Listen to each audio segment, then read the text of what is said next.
हज़रत अबू बकर सिद्दीक का ज़माना था तो एक शख्स मुल्क के शाम का रहने वाला, बड़ा कर्जा चढ़ गया उस पर, तो वो हज़रत अबू बकर सिद्दीक के पास आया, कहने लगा आप अमीर भी हैं और अमीर भी हैं, दोनों बातें हैं। एक अमीर ये है कि मुसलमानों के सरबराह हैं और दूसरा अल्लाह ने आपको माल दौलत भी अता फरमाया है, तो मेरे ऊपर कर्जा चढ़ गया तो मेहरबानी फरमाए। वो कहता है हज़रत सिद्दीक अकबर ने मेरा हाथ पकड़ा, घर के अंदर ले गए।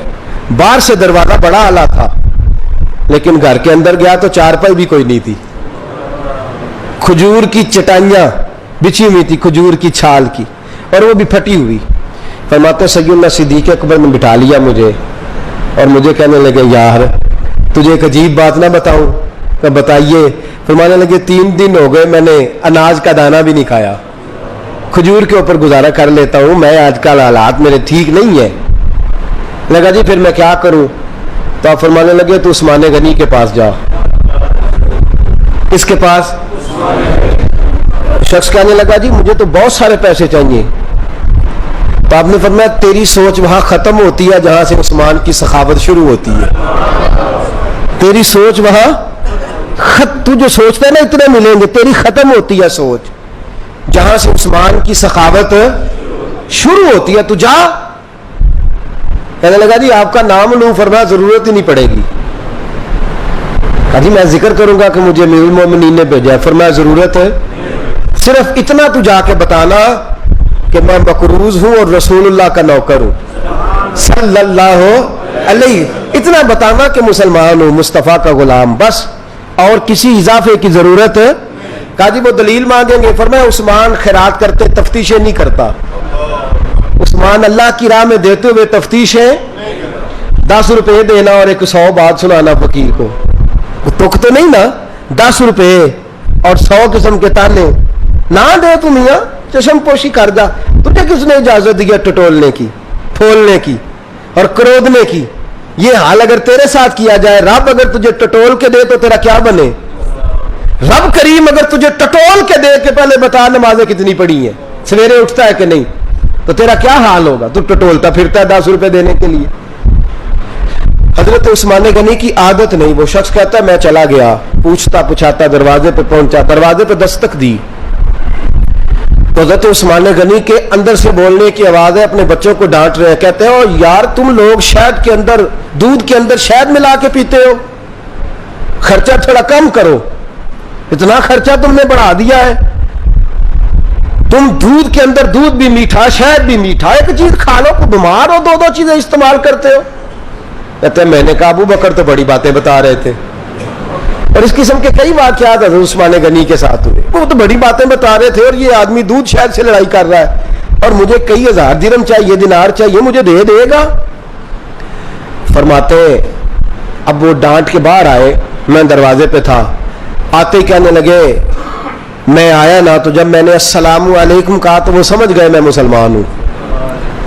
कहते वालेकुम कहा तो पहला जुमला उन्होंने जो बोला वो उनके बड़ेपन का मुजाहरा था। कहने लगे बच्चों को एक बात समझानी थी, आने में मुझे 1.5-2 मिनट लग गए, तू दरवाजे पे खड़ा रहा, मुझे माफ कर देना।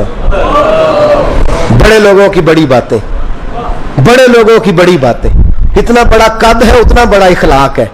कहने लगे तुझे एक बात बच्चों से करने लग गया था, तुझे इंतजार करना पड़ा, जरा दरगुजर करना। कहते हैं फिर उन्होंने दरवाजा खोला, जो उस वक्त उनका माहौल था हवेली का, ड्राइंग रूम का, जो भी, मुझे बिठाया। कहते हैं मेरे लिए जो पहली चीज आई वो दूध के अंदर शहद डाल के वो लाए। कहते हैं मेरे दिल में ख्याल आया घर में झगड़ा कर रहे थे, मुझे पिलाया, उसके बाद खजूरों का हलवा आ गया।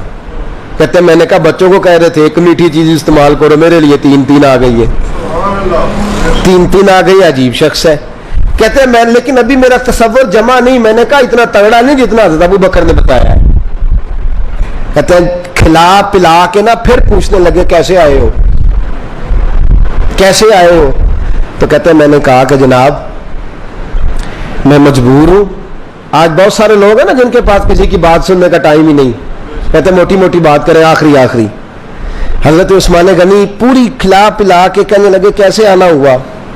कहते मैंने कहा जी मैं मुसलमान हूं, मुल्क के शाम के मुज़ाफात के एक गांव का रहने वाला हूं, कुछ कारोबारी मुश्किलात आई तो मैं मकरूज हो गया, मेरे ऊपर कर्जा है, मुझे कुछ पैसों की आदत है। फरमाने लगे, मैंने कुछ पैसे कहा, उन्होंने एक आवाज दी तो उनका गुलाम आया एक ऊंट के ऊपर लदा हुआ सामान लेके। किसके ऊपर? ऊंट के ऊपर। कहते मुझे 3000 अशरफियों की जरूरत थी, मैंने बताया नहीं 3000 चाहिए। ऊंट आया तो हज़रत उस्मान गनी कहने लगे, उस ऊंट पर तेरे लिए, तेरे घर वालों के लिए मैंने कपड़े भी रखवा दिए, खाना भी रखवा दिया और 6000 अशरफियां भी रखवा दिए। तू पैदल आया है तो अब ऊंट लेके जा। कहते मैंने कहा हुजूर ऊंट वापस कौन करने आएगा? कहने लगे वापस करने के लिए दिया ही नहीं तो तोहफा है, तू ले जा। कहते मैं कहां से चला था ढूंढता और मदीने में आया, और जब मदीने में आया तो फिर अल्लाह ने झोली भर के अता फरमाया। कहते मेरी आंखों में आंसू आ गए और मैंने कहा हुजूर आपने तो मेरी जरूरत से कहीं बढ़ के नवाज दिया है, मुझे माफ कीजिएगा। मैं सोच रहा था कि दूध शायद पे घर में लड़ाई हो रही है। आप फरमाने लगे रब ने जो मुझे पैसे दिए हैं इसलिए नहीं दिए कि मेरी औलादे मौज मस्ती करती फिरे, मेरे मालिक ने मुझे नवाजा है ताकि मैं मोहम्मद अरबी की उम्मत की नौकरी करूं सल्लल्लाहु अलैहि। ये सखावत का हाल। फरमाते मैंने नहीं बताया कि मुझे सैयदना सिद्दीक अकबर ने भेजा है। फरमाते मैं दरवाजे तक गया तो मैंने कहा शुक्रिया, जज़ाकल्लाह, आपकी मेहरबानी। तो मुस्कुरा के फरमाने लगे मेरा शुक्रिया अदा ना कर, अबू बकर सिद्दीक का कर। मेरा ना शुक्रिया अदा कर, शुक्रिया अबू बकर सिद्दीक का जिसने तुझे ये रास्ता दिखाया है।